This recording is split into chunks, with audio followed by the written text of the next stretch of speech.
تو بریک سے پہلے ایک بہت ہی اہم موضوع کے اوپر بات چیت کر رہا تھا، اور وہ ایسا موضوع کہ جس کا ہماری زندگیوں کے ساتھ تعلق ہے اور ہر روز وہ سامنے آتا ہے اور اکثر لوگ اس کے اندر ملوث ہیں۔ اس لیے جتنی بھی موضوعات چوز کرتا ہوں تو اس کی خاص یہ وجہ ہوتی ہے تاکہ بات کو سن کر اپنی زندگی کے اندر ہم عمل کر سکیں، تاکہ بات کو سن کر اپنی زندگی کے اندر اس کو لا سکیں۔ the very moment آپ سن لیں اس کے بعد اپنی زندگی کے اندر لے آئیں۔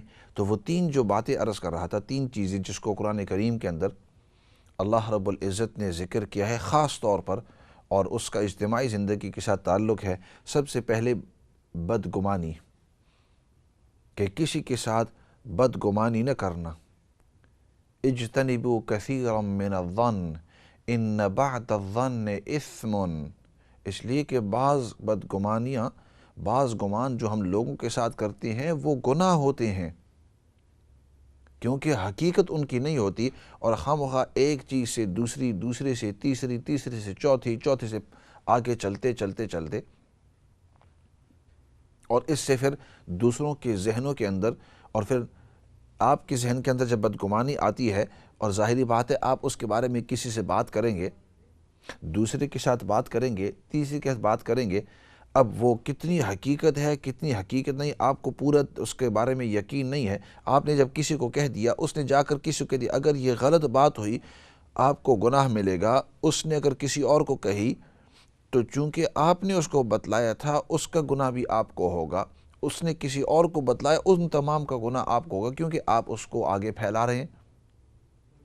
تو بدگمانی انسان، اور دوسری بات وہ ایسی چیز ہے کہ انسان جب اس کے بارے میں جب بھی سوچتا رہتا ہے تو اپنے ذہن کے اوپر بوجھ، وہی جو 5 منٹ آپ کسی کے بارے میں سوچ رہے ہیں، بجائے اس کے بارے میں سوچنے کے آپ کوئی اچھی چیز سوچ لیں، اپنے بارے میں اللہ کو یاد کر لیں، نبی پاک صلی اللہ علیہ وسلم کی کسی سنت کا تذکرہ کر لیں، قرآن کریم کی کوئی آیت پڑھ لیں، ویسے جو تسبیح ہے سبحان اللہ، الحمدللہ، اللہ اکبر، وہ پڑھ لیں۔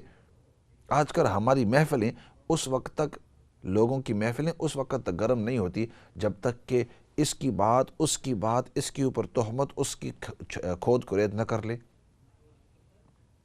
اس وقت تک مجلس گرم ہی نہیں ہوتی۔ تو بدگمانی، اور بدگمانی ایک واقعہ ذہن کے اندر آیا، شیخ عبداللہ الاندلسی رحمۃ اللہ علیہ کا کافی عرصہ پہلے یہ واقعہ ذکر کیا تھا کہ اپنے وقت کے بہت ہی بڑے بزرگ تھے۔ جیسے بریک سے پہلے واقعہ عرض کیا کہ ظاہری حالات کچھ بتلا رہے تھے اور اس کے بارے میں بدگمانیاں شروع کر دیں، اور بعد میں پتہ چلا کہ وہ نیک لڑکا تھا اور وہ اچھے کام کے لیے جا رہا تھا، اور انہوں نے اپنے طور پر بدگمانی کی۔ تو اسی طریقے سے شیخ عبداللہ الاندلسی رحمۃ اللہ علیہ فرماتے ہیں کہ ایک مرتبہ ساحل کے راستے سے میں گزر رہا تھا، اور وہاں دیکھا کہ ایک جوان بیٹھا ہوا ہے اور پانی کی طرف، سمندر کی طرف وہ دیکھ رہا ہے، اور اس طرح اپنے ہاتھیں باندھ کر بیٹھا ہوا ہے۔ تو میرے دل کے اندر گزرا کہ پتہ نہیں یہ کیا کر رہا ہے، اپنی زندگی ویسے ہی ضائع کر رہا ہے، سمندر کی طرف دیکھ رہا ہے۔ کاش کہ یہ ہمارے شاگردوں کی طرح، ہماری مریدوں کی طرح یہ بھی اچھا ہوتا اور دین کی طرف متوجہ ہوتا، وقت اپنا مسجد کے اندر اللہ اللہ کرتے ہوئے اس کا گزر جاتا، قرآن کریم کی تلاوت کرتا، کوئی نیک کام کرتا نماز وغیرہ کے اندر۔ وہ کہتے ہیں میرے دل کے اندر یہ باتیں آئی، اور یہ آیا کہ یہ لڑکا شاید یہ اپنی زندگی ضائع کر رہا ہے۔ وہاں سے میں گزر گیا، رات کو نبی پاک صلی اللہ علیہ وسلم کو میں نے خواب میں دیکھا، اور خواب کے اندر آپ صلی اللہ علیہ وسلم نے فرمایا، جس کا مفہوم ہے کہ یہ شخص تو تم سے بڑا بزرگ ہے، یہ تو تم سے زیادہ نیک ہے، تمہارے دل کے اندر اس کے خلاف یہ بدگمانی جو آئی کہ ہو سکتا ہے کہ یہ اپنی زندگی ضائع کر رہا ہو، اور ادھر بیٹھا اپنا وقت ضائع کر رہا ہے، فضول یہاں بیٹھا ہوا ہے، تمہیں کیا پتہ وہ کیوں بیٹھا ہوا ہے۔ عبداللہ اندلسی رحمۃ اللہ علیہ فرماتے ہیں جو ہی میں نے یہ خواب دیکھی تو فوراً ہی تہجد کا وقت تھا، اٹھ گیا، اٹھ کر وہاں سے اپنے گھر سے نکل گیا، تن تنہا ہی نکل گیا، اتنا میں چونک گیا ہوں کہ نبی پاک صلی اللہ علیہ وسلم نے مجھے سخت ڈانٹا ہے۔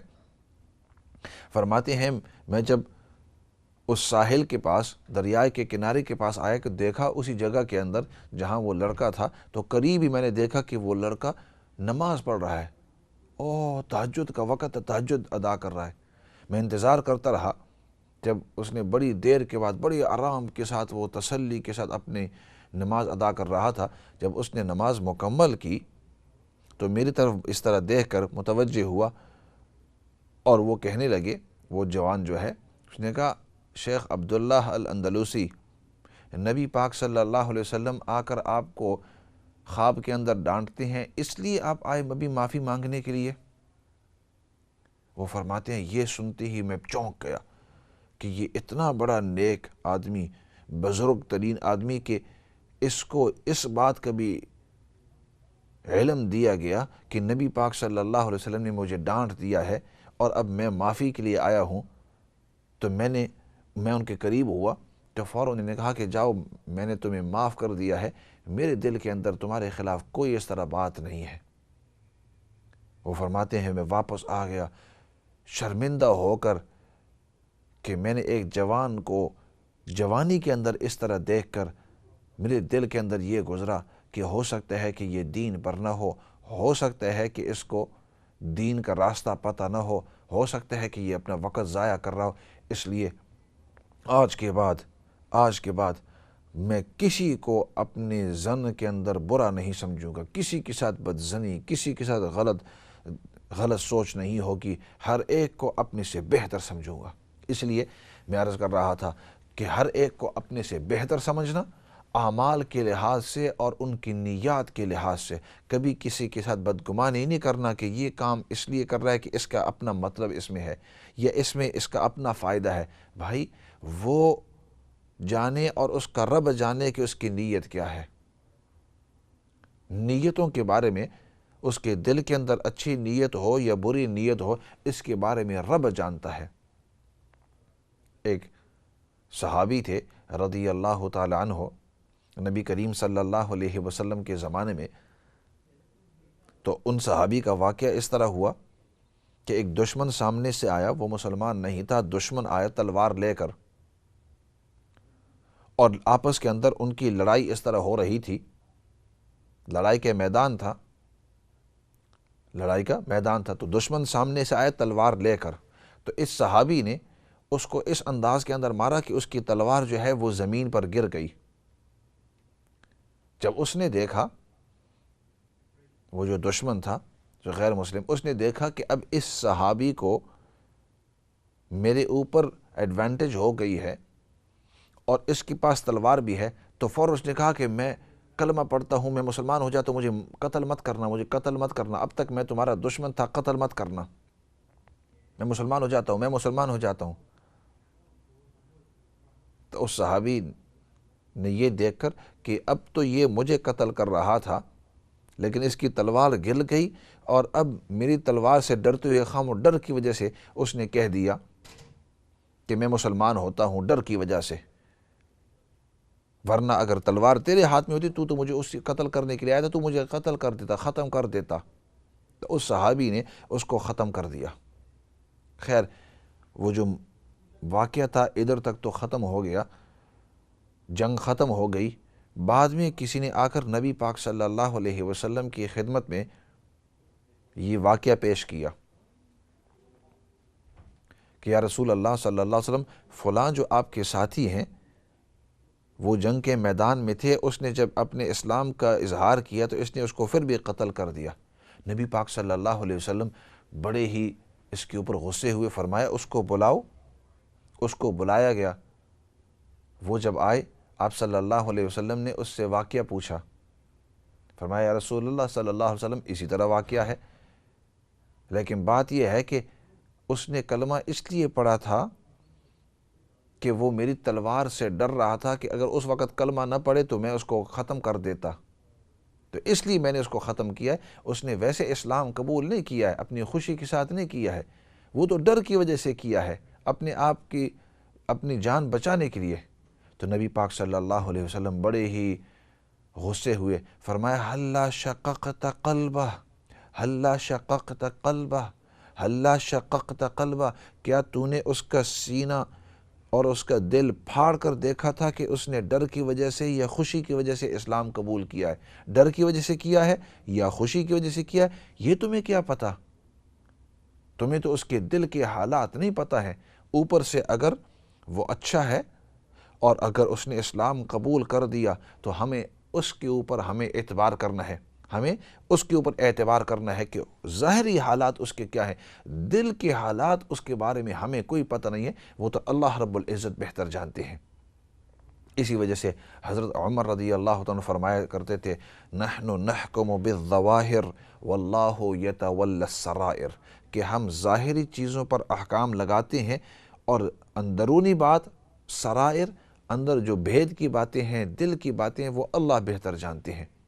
تو اس لیے آج کا میسج اتنا کہ اوپر کے حالات دے کر کسی کے تو ہم کہیں گے کہ بھائی بہت اچھا ہے، جیسے میں کہہ رہا تھا اگر عمر سے میرے سے بڑا ہے تو ہم کہیں گے کہ اس کو زیادہ وقت ملا ہے نیکیاں کرنے کے، اس کے پاس میرے سے زیادہ نیکیاں ہیں، اور اگر عمر کے لحاظ سے مجھ سے چھوٹا ہے یا چھوٹی ہے تو ہم کہیں گے کہ اس کو تھوڑا وقت ملا ہے گناہوں کا، اس نے ابھی تک اتنے گناہ نہیں کیے ہوں گے جتنے میں نے کیے ہیں، اس کی میں اس لحاظ سے عزت کرتا ہوں، بڑی کی اس وجہ سے عزت کرتا ہوں، اس نے نیک اعمال مجھ سے زیادہ کیے اس لیے میں ان کی عزت کرتا ہوں، اور ان کے ساتھ حسن ظن ایک ہوتا ہے بد ظن، اس کا اپوزٹ حسن ظن، ان کے ساتھ میں حسن ظن کرتا ہوں، اور جو مجھ سے چھوٹے ہیں ان کے ساتھ اس لیے حسن ظن کرتا ہوں اس کے گناہ مجھ سے تھوڑے ہیں، اور اس لحاظ سے دو چیزیں ہوں گی، ایک تو ہمارے اندر تواضع آئے گا، بدگمانی جو ہے، بد ظنی جو ہے وہ ہم سے ختم ہوگی، اور لوگ ایک دوسرے کے ساتھ پیار، محبت، الفت، احترام، عزت کے ساتھ رہیں گے، سوسائٹی قریب آتی جائے گی، دل جو ہیں وہ آہستہ آہستہ وہ صاف ہوتے جائیں گے۔ ایسے کرتے ہیں کہ ایک آدھ کال آئی ہوئی ہے تو کچھ کالیں آئی ہوئی ہیں تو ان کالوں کی طرف جاتے ہیں، دیکھتے ہیں کہ سائل کیا کہتے ہیں، اور پھر انشاءاللہ واپس آئیں گے آپ کے اس موضوع کی طرف۔ السلام علیکم ورحمۃ اللہ وبرکاتہ۔ وعلیکم السلام ورحمۃ اللہ وبرکاتہ۔ میں نے دو سوال آپ سے پوچھنے ہیں پلیز۔ جی پوچھیں۔ ایک تو میری امی کے لیے ہے، وہ 90 سال کی ہیں، ان کو ہارٹ میں ان کا ایک والو ٹھیک سے کام نہیں کرتا، جس کی وجہ سے سارا فلوئڈ جو ہے ان کی ٹانگوں میں جا کے جمع ہو جاتا ہے۔ ٹھیک۔ تو پھر وہ جمع ہوتے ہوتے نا زیادہ ہو جائے تو وہ پھیپھڑوں میں چلا جاتا ہے، پھر وہ سانس نہیں لے سکتی ہے، ہارٹ فیلئر ہو جاتا ہے۔ تو اس کے وجہ کے تاکہ وہ جمع نہ ہو، ڈاکٹرز نے ان کو ایک گولی دی ہوئی ہے، دوا روز لیتی ہیں تاکہ وہ پانی خارج ہوتا رہے، اور وہ اس پہ کنٹرول نہیں کر سکتی ہے تو ہر وقت وہ ناپی باندھے رکھتی ہے۔ اب یہ ہے کہ طہارت اور پاکیزگی کی اور الحمدللہ نماز کی بہت پابند ہے، مگر معذور بھی ہے، بہت مشکل سے کھڑی بھی ہوتی ہیں، اور چلنا بھی بہت مشکل ہے، زمر فریم کے سہارے چلتی ہے، نہیں تو قدم بھی نہیں اٹھا سکتی۔ تو آکیوپیشنل تھراپسٹ نے کہا ہے کہ یہ کھڑے ہو باتھ روم میں نہ جا کے وضو نہ کرے، کیونکہ کھڑا ہونا ان کے لیے مشکل ہے۔ تو مگر یہ کہتی ہیں کہ نہیں میں کر سکتی ہوں، اسٹرگل کرتی ہوں، مانتی ہیں، مگر کہتی ہیں میں کر سکتی ہوں تو مجھے کرنا چاہیے وضو۔ میں ان سے کہتی ہوں کہ آپ تیمم کر لیجئے۔ تو کیا ان کا تیمم کرنا جائز ہے ایسے حالت میں کہ پانی بھی ہے اور مشکل سے صحیح مگر کر لیتی ہے؟ اور دوسری بات یہ ہے کہ ان کو ہر وقت جو ہے پیشاب نکلتا رہتا ہے، تو پیشاب کے بغیر کبھی نہیں ہوتی ہے وہ، تو کیا ہر نماز کے سے پہلے وضو کرنا چاہیے یا ایک وضو کے ساتھ کام چل سکتا ہے ایسے میں؟ آپ ایک منٹ ہولڈ کریں، یعنی آن دا لائن رہیں۔ ہاں جب جس وقت آپ کی جو امی ہیں ان کے ساتھ کوئی نہ کوئی تو رہتا ہوگا؟ ہاں، نہیں اکیلی ہیں، مگر میں دیکھ بھال کرتی ہوں۔ آپ ان کی دیکھ بھال کرتی ہیں، ان کے ساتھ ہوتی ہو؟ جی اچھا، تو اب ٹھیک ہے، آپ سنتے رہیں انشاءاللہ، پھر میں آپ کو پورا جواب دوں گا۔ ہاں، میں دوسرا سوال کر لوں اپنا؟ ٹھیک، کر لو۔ اچھا ٹھیک ہے۔ افسوس ہے کہ میرے شوہر جو ہیں وہ مجھے طلاق دینے کو بیٹھے ہیں، اور وہ کہتے ہیں کہ مکان جو ہے میں ہی رہوں گا مکان میں، کیونکہ اسلام میں یہ ہے کہ مکان مرد کا ہوتا ہے. ویسے ہم دونوں کا نام ہے ٹائٹل ڈیڈز پہ, مگر میں نے یہ سنا ہے کہ اگر ایسے کہ جس ملک میں آپ رہ رہے ہیں اس کے قانون کے مطابق آپ کو کرنا چاہیے. تو میں نے یہ سنا ہے, مگر میں کچھ غلط نہیں کرنا چاہتی, اس لیے میں نے جب یہ سنا ہے تو پھر میں کہتی ہوں کہ مجھے بھی اپنا حصہ چاہیے مکان کا. مجھے اپنا دوسرا بندوبست اور انتظام کرنا ہے اس پیسے کے ساتھ, مگر میں کچھ غلط نہیں کرنا چاہتی. اگر شرع کے خلاف ہے تو پھر میں یہ قدم نہیں اٹھاؤں گی, پھر انہی کے پاس میں رہنے دوں گی. مگر آپ پلیز اس بات کو بھی کلیریفائی کر دیجیے میرے لیے. نو پرابلم انشاءاللہ. اور تیسری ایک اور بات مجھے یاد آئی, موزوں کے بارے میں ہے. امی بار بار جو ہے اپنے موزے اتارتی ہیں اور پھر پیر اٹھاتی ہیں وضو کرنے کے لیے, ان کے لیے بہت مشکل ہوتا ہے, پھر ایک ٹانگ پہ کھڑی رہتی ہیں. تو کیا پھر ان کو پتا ہے کہ اگر لیدر کے موزے, وہ کہتی ہیں کہ اگر لیدر کے موزے پہنے تو پھر ایک وضو سے کام چل جاتا ہے 24 گھنٹے کے لیے. مگر میں نے سنا ہے کئی جگہ سے کہ اگر آرڈنری موزے بھی پہن لیں تو اس سے بھی ہو سکتا ہے 24 گھنٹے میں ایک. وہ کہتی ہے کہ ایسا موزہ ہو جس میں پانی کا قطرہ نہ جا سکے. تو اس بات کو بھی پلیز کلیریفائی کر دیجیے گا. جزاک اللہ خیر. موسٹ ویلکم جی, انشاءاللہ ضرور. ایسا کرتے ہیں اگلی کال کی طرف جاتے ہیں جی. السلام علیکم ورحمۃ اللہ وبرکاتہ. السلام علیکم. وعلیکم السلام. جی جی مولانا صاحب, مجھے آپ سے ایک بات کرنی تھی. جی مجھے وراثت کے متعلق بات کرنی تھی. میری بہن کا دیور تھے, تو ان کا بھی حال ہی میں انتقال ہو گیا. تو ان کی ایک بیٹی ہے, تو انہوں نے کچھ جائیداد وغیرہ چھوڑی ہوئی ہے. تو وہ چچا کہتے ہیں ہماری کوئی وہ پتہ لوگ ان پر نظر ہے, تو آپ سے معلوم کرنا تھا کہ وراثت کا کتنا حصہ بچی کو ملے گا. ٹھیک انشاءاللہ, آپ سنتے رہیے, اس کا مختصر جواب انشاءاللہ دیں گے. جی تھینک یو, جزاک اللہ. Most welcome. اگلی کال کی طرف جاتے ہیں. السلام علیکم. السلام علیکم ورحمۃ اللہ میں وبرکاتہ. غلام قادر براڈفورڈ سے بول رہا ہوں مولانا. جی جی.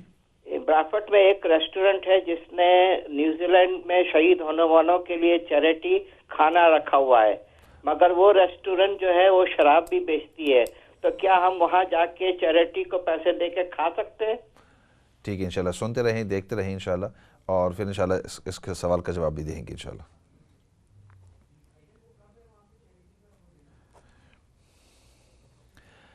بسم اللہ الرحمن الرحیم. اگلی کال کی طرف جاتے ہیں جی. السلام علیکم ورحمۃ اللہ وبرکاتہ. وعلیکم السلام. ہیلو. السلام علیکم ورحمۃ اللہ وبرکاتہ. You are on the air, آپ آن دی ایئر ہیں. جزاک اللہ. I was actually ringing up because I wanted to ask you a question. You know, like when someone gets married and say if that person's committed like past sins, is he meant to share them with his future wife? Okay. But could you be able to say in Urdu though, because my mum's here and I wish my mum to listen to it as well. Okay, ٹھیک ہے انشاءاللہ. Keep listening inshallah and I will definitely answer this inshallah. ایسے کرتے ہیں, ان سوالوں کے جواب دے دیتے ہیں اور پھر ایسے کریں گے باقی کالوں کی طرف جائیں گے, ورنہ ایسا نہ ہو کہ سوال زیادہ لے لیں اور پھر جواب دے نہ سکیں. سب سے پہلے آپ نے یہ سوال کیا کہ آپ کی والدہ جو ہے وہ بہت عمر کی ہیں, 90 ایئرز اولڈ ہیں, اور ان کو خاص کنڈیشن ہے کہ جس کی وجہ سے وہ دوائی وغیرہ بھی لیتی ہیں, اور آپ نے پوری تفصیل بتلائی, اور آپ نے یہ بتلایا کہ اتنی بوڑھی ہیں کہ زیمہ فریم کے ذریعے وہ ایک جگہ سے دوسری جگہ جو ہے وہ چلتی ہیں, اور اب باتھ روم تک جانا ان کے لیے مشکل ہوتا ہے, لیکن وہ کسی نہ کسی حد درجے تک کوشش کر کے وہاں چلی جاتی ہیں. تو آپ نے گویا یہ پوچھا کہ وہ تیمم کر سکتی ہیں یا نہیں, تو اس کا جواب یہ ہے کہ چونکہ پانی موجود ہے اور اس کی پانی تک قدرت ہے, پانی پر بھی قدرت ہے, تو اس لیے اب وہ تیمم نہیں کر سکتی. اس لیے میں نے آپ کو پوچھا تھا کہ آپ ان کے ساتھ ہیں یا نہیں. چونکہ آپ ان کے ساتھ ہیں تو دوسرا آدمی اب باتھ روم تک نہیں جا سکتے, تو بہت سے اور طریقے ہوتے ہیں, یعنی ٹوائلٹ وغیرہ کے لیے یا اپنے آپ کو ریلیو کرنے کے لیے تو باتھ روم جائیں گے, تو اس کے لیے تو جائیں گے. اس وقت اگر وہاں ہو تو وضو کر سکتے ہیں. اگر وہ وضو نہ ہو جو اس کے علاوہ وضو کرنا ہو، صرف وضو کرنا ہو، تو آدمی آج کل یہ لوٹے ملتے ہیں، چھوٹی سی جو بیبی باتھ وغیرہ ہوتی ہے، تو بیڈ کے اوپر بیٹھ کر، جیسے ہسپتالوں کے اندر بعض ایسے مریض ہیں کہ وہ تکلیف کی وجہ سے وہ اپنی ہسپتال کی بیڈ سے اتر نہیں سکتے، تو وہ وہیں پھر اپنا چھوٹی سی جو ٹب جیسی ہوتی ہیں، آج کل پلاسٹک کی مل جاتی ہیں، ٹب جیسی ہوتی ہیں، اسی کے اندر لوٹے کے ذریعے اپنے ہاتھ کو دھو سکتی ہیں، اپنے منہ کو اس طرح دھو سکتی ہیں، اور اس لوٹے، اس چھوٹی جو بیبی باتھ ہوتی ہے، یہ ٹب جو پلاسٹک کی ہوتی ہے، وہ زمین کے اوپر رکھ کر اس طرح ایک لوٹے سے اپنا پاؤں کو دھو دو، دوسرے لوٹے سے اپنے دوسرے پاؤں کو دھو دو، تو اس طرح اپنی جو وہ وضو ہے وہ اس طرح کر سکتے ہیں۔ باتھ روم کے اندر آج کل جانے کی ضرورت ہی نہیں ہوتی، بلکہ یہ ٹب جو ہے یہ اپنی جو سٹنگ روم ہے یا اپنے جو لیونگ روم ہے، بلکہ اپنے بیڈ روم کے اندر بھی آپ اس کو رکھ کر اپنا ہاتھ منہ جو ہے وہ غیرت ہو سکتے ہیں۔ تو اس لیے تیمم کی اس وقت اجازت نہیں ہے۔ رہا یہ مسئلہ کہ چونکہ وہ معذور ہیں، آپ نے کہا کہ وہ ناپی جیسے پہنتے ہیں اور ان کا پیٹ جو ہے any time all the time جاری ہو سکتا ہے، تو اب چونکہ وہ معذور ہیں تو ہر نماز کے وقت کے لیے ان کو ایک تازہ وضو کرنا ہوگا، ہر نماز کے وقت کے لیے ان کو تازہ وضو کرنا ہوگا۔ اور تیسری بات یہ ہے کہ آپ نے موزوں کے بارے میں پوچھا، تو یہ جو عام موزے ہوتے ہیں اس کے اوپر آپ مسح نہیں کر سکتے، بلکہ جو لیدر کے موزے ہوں یا وہ جو لیدر کے نہیں ہیں لیکن لیدر کی جو خاصیت ہیں کہ پانی اس کے اندر جا نہیں سکتا اور بہت مضبوط ہوں، جس کو آج کل یہ سیل سکن ساکس کہتے ہیں، سیل سکن ساکس ہوتے ہیں، آپ وہ بھی استعمال کر سکتے ہیں۔ لیکن نارمل جو نائلون یا کاٹن وغیرہ کی ساکس ہوتی ہیں، ان کے اوپر آپ مسح نہیں کر سکتے۔ اور مسح کا یہ ہوتا ہے کہ جب آپ ایک مرتبہ مسح کے ساتھ، یعنی ایک مرتبہ وضو کر لیا اور وضو کے بعد آپ نے وہ موزے پہن لیے لیدر وغیرہ کے یا جو پی وی سی کے ہوتے ہیں وہ پہن لیے، تو اب یہ ہے کہ 24 گھنٹے تک آپ ان موزوں کے اوپر مسح کر سکتے ہیں، اگر آپ کا جب آپ کا وضو ٹوٹے۔ یہ نہیں کہ آپ کو وضو ہی نہیں کرنا ہوگا، نہیں، وضو باقی آپ کے ہاتھ کو اپنے کلائیوں تک، اسی طرح آپ کے کوہنیوں تک آپ کو دھونا ہوگا، چہرے کو دینا ہوگا، مسح کرنا ہوگا، صرف یہ کہ پاؤں کو دھونا نہیں ہوگا، پاؤں کو دھونے کے بجائے آپ اس کے اوپر مسح کر سکتے ہیں۔ تو یہ مختصر اس کا جواب ہے۔ اور اس کے بعد والا جو آپ نے یہ کہا سوال کہ آپ کے جو شوہر کے درمیان آپس میں کوئی تنازع ہے اور گھر کے بارے میں تنازع ہے، تو بھائی یہ قانون کا ملک ہے، اور قانون آپ نے کہا کہ دونوں کے نام کے اوپر ہے، تو اس کے اندر تو میں آپ کو یہی کہوں گا کہ آپ اس کے اندر پھر قانونی کارروائی کریں، کیونکہ جب طلاق ہو جاتی ہے اس کے بعد قانونی کارروائی ہوتی ہے۔